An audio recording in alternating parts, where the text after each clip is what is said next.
PV Sunil Kumar గారు. PV Sunil Kumar గారిని మొన్న కొంచెం గట్టిగా మాట్లాడాను నేను. ఎందుకు మాట్లాడానంటే అతను ఒక అకౌంట్ వాడుతూ ఉంటాడు. ఆ అకౌంట్ నుంచి నన్ను చాలా కించపరుస్తూ కొన్ని పోస్టులు పెట్టాడు. ఇప్పుడు నాకు కొంచెం కోపం వచ్చింది. ఎందుకంటే నాకు ఈ మధ్యలో అంటే మా గవర్నమెంట్ వచ్చిన తర్వాత నాకు కోపం వచ్చిన సిచ్యువేషన్లో అది ఒకటే అనుకుంటా. అంతకుమించి నాకు కోపం వచ్చిన సంఘటనలు ఏమీ లేవు. కొంచెం గట్టిగా మాట్లాడాను ఆయన మీద. నిన్ను రా అంటే ఎంతసేపు నేను అది ఇదని కొంచెం కోపంలోనే మాట్లాడాను. నాకు చాలామంది ఫోన్లు చేశారు. ఫోన్లు చేసి రాయేష్ ఎంత కాదన్నా మనందరం కులస్థలం, ఈ కులంలో ఉన్న పెద్దల్ని నువ్వే డైరెక్ట్గా కించపరిస్తే ఇతర సమాజానికి వాళ్ళు మరీ లోపు అయిపోతారు. కాబట్టి ఒకవేళ నీ కోపం వచ్చినా ఫోన్లే అంటే అనుకుని నేను ఎంతోమంది లేని మాటలు అంటూ ఉంటారు, విమర్శిస్తూ ఉంటారు కదా. నీ ఎదుగుదల తట్టుకోలేని వాళ్ళు అసూయత ఎన్నో అంటారు. నువ్వు చాలామందిని వదిలేస్తావు కదా, వీళ్ళని కూడా వదిలే ఏమనొద్దు అన్నారు. నేను ఆ రోజు నుంచి పివి సునీల్ కుమార్ మీద కానీ, జాడ శ్రావణ్ కుమార్ మీద కానీ, విజయ్ కుమార్ గారు కొంచెం జెంటిల్మెన్ హెల్త్ పోల్చుకుంటే, ఎందుకంటే ఆయనకి నాకు పర్సనల్గా ఎప్పుడు జరగలేదు. సర్లే అని వదిలేశాను. కానీ నిజానికి నేను పివి సునీల్ కుమార్ను, జాడ శ్రావణ్ కుమార్ నేను మొదలు పెట్టలేదని వాళ్ళే మొదలుపెట్టారు ఫస్ట్ నా మీద. నాకు ఎమ్మెల్యే టికెట్ ఇచ్చినప్పుడు వాళ్ళు బాగా అసూయకు లోనయ్యారు. చాలా ఈర్ష్య ద్వేషం నా మీద చూపించారు. చూపించే క్రమంలో జాడ శ్రావణ్ కుమార్ ప్రెస్ మీట్లో ఆడు రాయేష్ అని పిలిస్తే నా దగ్గర చేతులు కట్టుకుని నిలబడితే 10th క్లాస్ గడాడు చాలా కించపరుస్తూ మాట్లాడాడు. నేను ఈ పొలిటికల్ ఫీల్డ్లోకి వచ్చి దాదాపు 6 సంవత్సరాలు 7 సంవత్సరాలు అవుతుందండి. ఈ 7 సంవత్సరాల్లో ప్రతి ముఖ్యమంత్రి క్యాండిడేట్ నన్ను ఇష్టపడ్డాడు.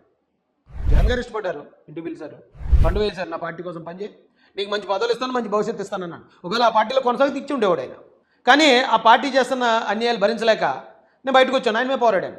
పవన్ కళ్యాణ్ గారి కోసం నేను మాట్లాడడం మొదలుపెట్టాను. ఆయనలో ఉన్న క్వాలిటీలు నేను కొత్త కోణం అంటే అసలైన ఒరిజినల్ కోణం బయట తీసుకురావడం మొదలుపెట్టాను. విపరీతంగా కనెక్ట్ అయిపోయాను జన సైనికులకి. అప్పుడు పవన్ కళ్యాణ్ గారు నా మీద అక్కడ దాడి చేస్తే ఆయన కూడా ఫోన్ చేశాడు. కానీ ఆయన చాలా రెస్పెక్ట్గా మాట్లాడి చాలా గౌరవించాడు. ఆయన కూడా మీకు చంద్రబాబు నాయుడు గారి గురించి చెప్పక్కర్లే. ఆయన నన్ను పార్టీలో చేర్చుకోవడానికి సాలకోటలో మీటింగ్ పెట్టాడు ఆయన నా కోసం. నన్ను ఆ పార్టీలో జాయిన్ చేసుకున్నారు. లోకేష్ గారు ప్రతి పాయింట్కి నన్ను పక్కన కూర్చోబెట్టి వచ్చిన 5-6 సంవత్సరాల్లోనే ఎస్సీల్లో చాలామంది తెలివైన వాళ్ళు ఉన్నారు, చాలామంది బాగా చదువుకున్న వాళ్ళు, ముఖ్యంగా మాల కమ్యూనిటీలో మేధావులకి ఏం లోట్లేదండి. కానీ రాజకీయం ఇప్పుడున్న ట్రెండ్ని పట్టుకుని ప్రతి ఒక్కరిని మంచి చేసుకుంటూ ఇతర కులాల్లో కూడా మంచి పేరు తెచ్చుకుంటూ ముందుకెళ్లే వాళ్ళలో అతి కొద్ది మందిలో ఖచ్చితంగా నేను ఉంటాను. నన్ను ఈ రోజున పార్టీలో అప్పుడు జనసేనలో ఉన్నప్పుడు పెద్ద పెద్ద కాపులు అలాగే అభిమానించేవారు. టీడీపీ పార్టీ కోసం పనిచేస్తున్నప్పుడు పెద్ద కమ్మూరు కూడా నన్ను అంతే అభిమానిస్తారు, అంతే ప్రేమిస్తున్నారు. దేశ విదేశాల్లో నన్ను మాట్లాడించడానికి వాళ్ళు తీసుకెళ్తూ ఉంటారు. నాతో మాట్లాడిస్తారు. చాలా చక్కగా మాట్లాడతాం, పాయింట్ టు పాయింట్ మాట్లాడతాం, ఎంత మేధావి అని వాళ్ళు చాలా పొగుడుతారు నన్ను. నేను చాలామంది నన్ను మాటలు కూడా బయట చెప్పను, ఎందుకంటే దానికి కూడా ట్రోలింగ్ చేస్తారు, ఎందుకు వచ్చింది. అయితే అంత పేరు ఈ 6 సంవత్సరాల్లోనే దేవుడి దయ వల్ల ప్రజలందరి అభిమానం వల్ల సంపాదించుకున్నాను. అలాంటి నన్ను అంత కించపరిచి మాట్లాడాల్సిన అవసరం లేదు. అది అలాగే పివి సునీల్ కుమార్ గారి దగ్గరికి ఎవరు వచ్చి ఏమంటే మీరు ఎప్పుడు ఎమ్మెల్యే అవుతారు, ఎంపీ అవుతారంటే అప్పుడే ఎలక్షన్ ముందు పివి సునీల్ గారు అన్నారు, యూట్యూబర్లకే ఎమ్మెల్యే సీట్లు ఇచ్చేస్తున్నారు, మనం ఇంకేమవ్వాలైతే ఈ లెక్కనే అన్నాడు ఆయన. ఏమంటే యూట్యూబర్ అంటే నేను యూట్యూబ్లో ఏమైనా వంట వార్పు కార్యక్రమం చేశానా, లేకపోతే యూట్యూబ్లో నేను ఏమైనా డ్యాన్సులు ఇస్తూ వీడియోలు పెట్టానా? యూట్యూబ్ని బేస్ చేసుకుని జగన్తో ఫైట్ చేశాను, అందుకే 30 కేసులు నా మీద. ఆయన అలా కించపరి చులకనగా మాట్లాడాడు. అయితే చాలా మాటలకి నాకు బాధ అనిపిస్తుందండి, బాధ అనిపిస్తుంది, అవమానంగా అనిపిస్తుంది, బాధపడతాను నేను. ఇది పెద్దోళ్ళు వాళ్ళని ఎప్పుడూ నేను అప్పటికి శత్రువుగా భావించలేదు. వాళ్ళు ఒక కమ్యూనిటీలో ఉన్నవాళ్ళు ఇప్పుడు ముందుకు వెళ్తున్నాడంటే వాళ్ళు కూడా సపోర్ట్ ఇచ్చి ఉంటే ఇంకా బాగుంటుంది కదా అనిపిస్తుంది నాకు. అలాంటిది వాళ్ళు అలా మాట్లాడేటప్పుడు నాకు వాళ్ళ మీద నెగిటివ్ వచ్చింది. నెగిటివ్ వచ్చేసిన తర్వాత నుంచి వాళ్ళకి నాకు ఇంకా జరుగుతుంది. వాళ్ళు ఎప్పుడన్నా ఏదైనా రాంగ్ చేసినప్పుడు నేను మాట్లాడతాను. అయితే మొన్న జరిగాక నేను మాట్లాడడం మానేశాను. నేను వీళ్ళ గురించి వదిలేక లేదా వాళ్ళ ప్రయత్నాలు చేసుకున్నట్టు చేసుకొని లేదు. నిన్న ఒక వీడియో చూశానండి, పివి సునీల్ మాట్లాడింది. ఆయన ఏమంటాడంటే RRR గారి కోసం మాట్లాడుతున్నాడు. ఆయన మొదలెట్టడమే సార్ అయ్యా రాజుగారు అని ఏదో మొత్తానికి రాజుగారు అని మొదలుపెట్టాడు. RRR గారు రాజుగారు అని మొదలుపెట్టాడు.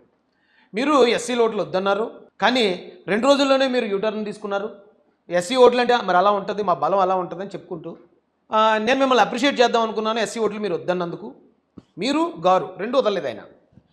కానీ కొన్ని కుక్కలు ఉన్నాయి, ఆ కుక్కలో ఇది జాడ శ్రావణ్ కుమార్కి RRRకి పివి సునీల్కి RRRకి జరిగే గొడవ తప్ప ఇది మరొకటి కాదు అని కొన్ని కుక్కల పోస్టులు పెట్టానండి. ఆ పోస్ట్ నేనే పెట్టాను. ఏం పెట్టానంటే హిందువులు ఎవరు కంగారు పడొద్దండి, అలాగే దళితులు క్రైస్తవులు ఏం కంగారు పడొద్దు, ఇవి 2 వర్గాల మధ్యలో గొడవ ఏం కాదు, ఆకివీడు గొడవ, 2 పెద్ద మనుషుల మధ్యలోనే ఈగో మాత్రమే. ఆయన RRR గారు అంటే ఆయన ఈగో సంగతి మనకు తెలుసు, ఇటువే పివి సునీల్ గారు ఈయన ఈగో గురించి మనకు తెలుసు. వీళ్ళిద్దరి మధ్య జరిగే దాంట్లో మీరు బలైపోవద్దు. హిందువులు మీరు నమ్మకండి, లేకపోతే దళితులు నమ్మకండి, అక్కడ రామాలయం ఉన్నా లేకపోయినా ఇప్పుడు 40 సంవత్సరాల నుంచి శిథిలం అయిపోయి ఉంది. హిందువులకి ఏమో నష్టం జరగలే. ఇప్పుడు ఒకవేళ ఆ గుడిని మళ్ళీ తిరిగి నిర్మించిన దళితులకి ఏమో నష్టం చేయదు. జస్ట్ ఒక 4 సెంట్లు మ్యాటర్ అది. కానీ ఇది అందరికీ ఈగో కనెక్ట్ చేసేసి ఇది హిందువుల సమస్య, ఇది దళితుల సమస్య అని మొదలు పెడుతున్నారు. వీళ్ళని సామరస్యంగా పెట్టానండి. నేను చాలా చోట్ల చేశాను అలాగా. అమలాపురం అల్లర్ల సమయంలో కూడా ఏమంటే ఇది కాపులకి, చెట్టుబల్జలకి, లేకపోతే దళితులకి గొడవ కాదు, ఇది వైసీపీ క్రియేట్ చేస్తుందని ఆధారాలు బయటపెట్టినప్పుడు కూడా ఇలా చేశానని ఈయన కోపం వచ్చినట్టుందండి. కోపం వచ్చి ఇది సామరస్యంగా మాట్లాడి ఇది చేసిన తర్వాత వీళ్ళు దళితులు ఎవరు రెచ్చిపోలేదు ఆ రోజు నుంచి. వాళ్ళు ఎవరో కూడా మేము అడ్డుకుంటాం, మాకు ఇక్కడ కట్టడానికి వీల్లేదు, లేకపోతే ఇది కులం గొడవ, మతం గొడవ ఎవరు రాలేదండి. మీరు గ్రహించండి. రాజేశ్వరి చెప్పడం వల్ల గొడవ చల్లారిపోయింది అనుకున్నాడు ఏంటో. కొన్ని కుక్కలు, మీ కాళ్ళు నాకే కుక్కలో ఇలాగ అన్నాయి అన్నాడు. ఆ వీడియో నేను చూసి 2 రోజులైంది. బాధ అనిపించినా సర్లే పోన్లే వదిలేశాను. ఈరోజు త్రిపుల్ గారు వీడియో పెట్టారు, అది కూడా చూశాను. ఆ వీడియోలో ఆయన ఏమంటాడంటే ఈయన ఎత్తుకోవడమే, నీతో నాకు ఛాలెంజ్ అంటే ఈయన ఏదో ఛాలెంజ్ చేసేటాడు, రా మనందరం పోటీ చేద్దామని. త్రిపుల్ ఆర్ ఏమంటాడు ఆయన, నీతో నాకు ఛాలెంజ్, నువ్వేనా కనీసం వార్డు మెంబర్గానే గెలిచావా, పంచాయతీ ప్రెసిడెంట్వా అని 2-3 మాటలు ఆయన స్టైల్లో అన్న తర్వాత గజరాజు వెళ్తూ ఉంటే కుక్కలు మురుగుతూ ఉంటాయి అన్నాడు ఆయన. పివి సునీల్ కుమార్ ఏదో పెద్ద ఛాలెంజ్ చేశాడంట. అదేంట్రా అంటే ఆయన ఇప్పుడు రాజకీయాల్లోకి రావాలనుకుంటున్నాడు, కానీ ఎప్పటి నుంచో రాజకీయాల్లో ఉన్నట్టు. నేను రాజీనామా చేస్తే ఇక్కడ పోటీ చేసి నన్ను కనీసం 1000 ఓట్ల మెజారిటీతో ఓడించకపోతే అతడు రాజకీయాల్లోంచి తప్పుకుంటాడంట. అసలు ఆడు కనీసం సర్పంచ్ కూడా కాదు ఆయన, రాజకీయాల్లోంచి తప్పుకుంటాడు ఏంటి, ఆ ఛాలెంజ్లు ఏంటి? నవ్వుతాడు ఎవడన్నా. ఏనుగు వెళ్తామంటే కుక్కలు మరుగుతాయి. ప్రతి వీధి కుక్కని పట్టించుకుంటే ఏనుగు సర్వే అవ్వలేదమ్మా. అంటే దాని అర్థం ఇక్కడ గజరాజు ఎవరు, కుక్క ఎవరు? పివి సునీల్ గారు 2 రోజులు అయింది నన్ను కుక్క అని. నేను ఆయన కుక్క అనాలి, నేను తిరిగి ఏమనలేదు. కానీ ఆ మాట త్రిపుల్ ఆర్ గారి ద్వారా ఆయన పడ్డాడు కదండి. గజరాజు వెళ్తుంటే కుక్కలు మురుగుతుంటే గజరాజు ఏమో త్రిపుల్ ఆర్ గారు అన్నట్టు, కుక్క ఏమో ఈయన అన్నట్టే కదా ఆయన అర్థం. రఘురామరాజు గారు ఆయన్ని ఈయన అంటాడు, బతుకులాడుకుంటున్నాడు రఘురామరాజుని అంటున్నాడు. ఏమంటే ఆయన నన్ను శ్రీకాకుళం జైల్లో పెట్టించలేదు, ఆయన నా కార్లు ఏమీ తీసుకోలేదు, నా మీద లేనిపోయిన తప్పుడు ప్రచారం చేయలేదు, ఆయనకి నాకు శత్రుత్వం లేదు పర్సనల్గా. ఎక్కడొచ్చింది ప్రాబ్లం అంటే త్రిపుల్ ఆర్ గారిని అన్యాయంగా పివి సునీల్ కొట్టాడు కాబట్టి ఆయన కోపం ఈయన మీద నుంచి దళితుల మీదకి, దళిత క్రైస్తవుల మీదకి అలాగ వచ్చేసింది. ఇంకా ఆయన అలా వెళ్ళిపోతున్నాడు. ఆయనకి ఒకటి చెప్తున్నాను నేను. కానీ నువ్వు ఎందుకు గౌరవిస్తున్నావు, ఎందుకు బతులాడుతున్నావు అన్నాడు అదే పివి సునీల్ కుమార్. మరి పివి సునీల్ కుమార్ గారు ఆయన నన్ను ఏమీ అనకపోయినా నన్ను ఆయన గౌరవించొద్దు అంటున్నారు. ఆయన మిమ్మల్ని కుక్క అన్నాడు. మరి మీరు త్రిపుల్ ఆర్ గారు అని ఎందుకు మాట్లాడుతున్నారు అదే వీడియోలో? ఒకసారి ఆలోచించండి. పివి సునీల్ గారు మీకు ఇంకో మాట కూడా చెప్తా, గుర్తు చేస్తాను. కర్మ రిటర్న్స్ ఎలా ఉంటుందంటే అండి, మీరు ఎలక్షన్కి ముందు నన్ను యూట్యూబర్ అన్నారు, అప్పుడు మీరు డీజీపీ, మీరు పోలీస్ బాస్గా ఉన్నారండి ఆ రోజు. ఆఫ్టర్ ఆల్ యూట్యూబర్లకే ఎమ్మెల్యే టికెట్లు ఇచ్చేస్తున్నారని చాలా కించపరిచి మాట్లాడారు. నేనేం బాధ పెట్టుకోలేదు, ఓకే. ఎందుకంటే మా జీవితాలు చిన్నవి కాబట్టి ఖచ్చితంగా ఈ చులకన మాటలు మాకు ఎదురవుతాయి.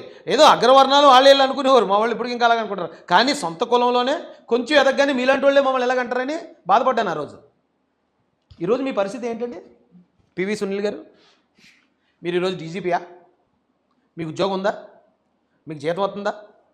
మీరు చెప్తే, మీరు బెల్ కొడితే ఎస్ బాస్ అంటూ వచ్చే పోలీసులు ఉన్నారా?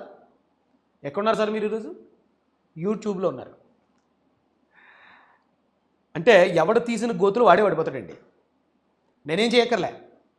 మిమ్మల్ని డీజీపీ స్థాయి నుంచి ఒక యూట్యూబర్ స్థాయికి నేను అనుకుంటే తీసుకురాగలనా? తీసుకురాలేను. కానీ మీరు నన్ను కించపరిచినప్పుడు నేను బాధపడి, సరే దేవుడు ఏంటి దేవ ఇలాంటి పరిస్థితి అని దేవుడికి అప్పచెప్పేస్తాం మాలాంటి వాళ్ళు. ఆయన ఏం చేశాడు చూడండి, మీ ఉన్న ఉద్యోగం పీకేశాడు, మీ మీద కేసులు పెట్టించేశాడు, మీ ఉద్యోగం పోయా, మీ జీతం పోయా, మీకున్న గౌరవం పోయా, మీరు సస్పెండ్ అయిపోయా, మీరు రిటైర్ అయిపోయేదాకా సస్పెన్షను. అంటే బతుకుండగానే చచ్చిపోయినట్టండి ఇది.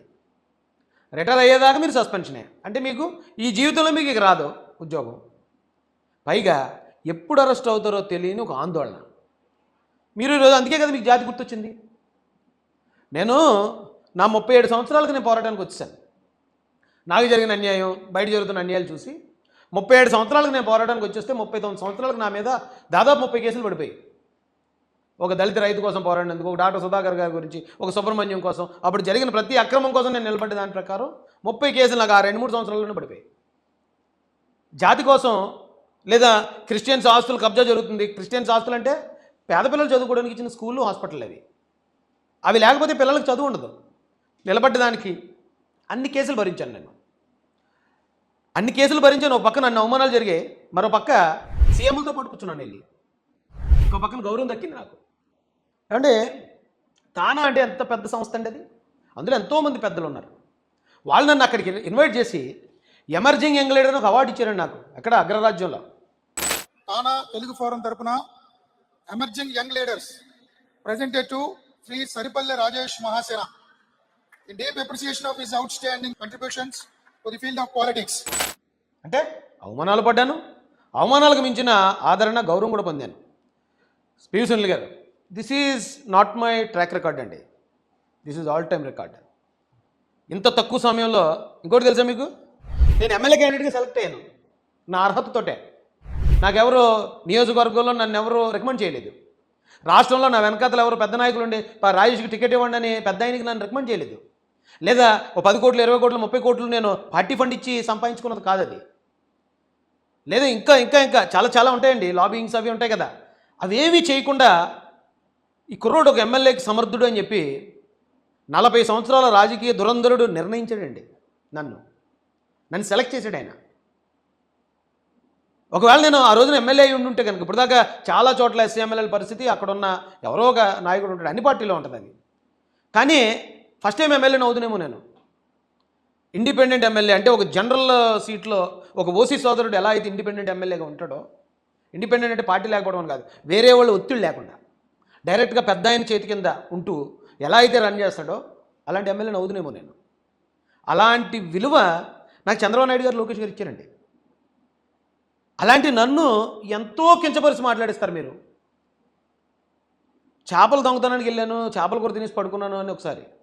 నా భార్య నేను విదేశాలకు 1000 మందిని సప్లై చేశారు, ఆడవాళ్ళని అమ్మేశారని చెప్పి మరోసారి.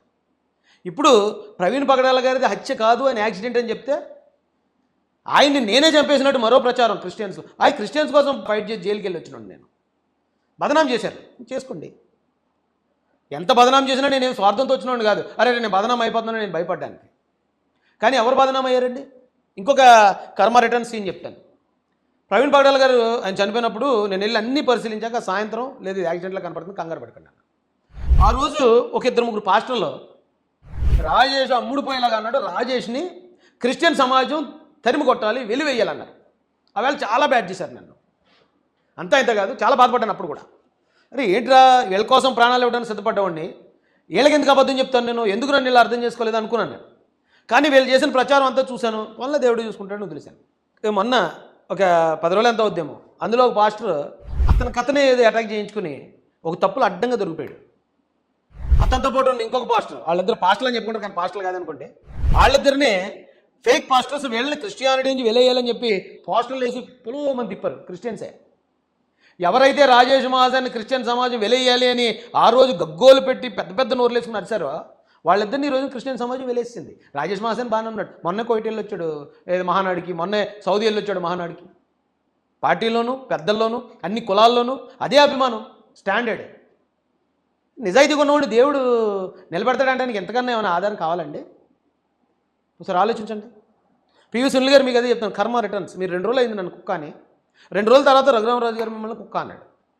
కాబట్టి ఆలోచించుకోండి, మీ ఇష్టం.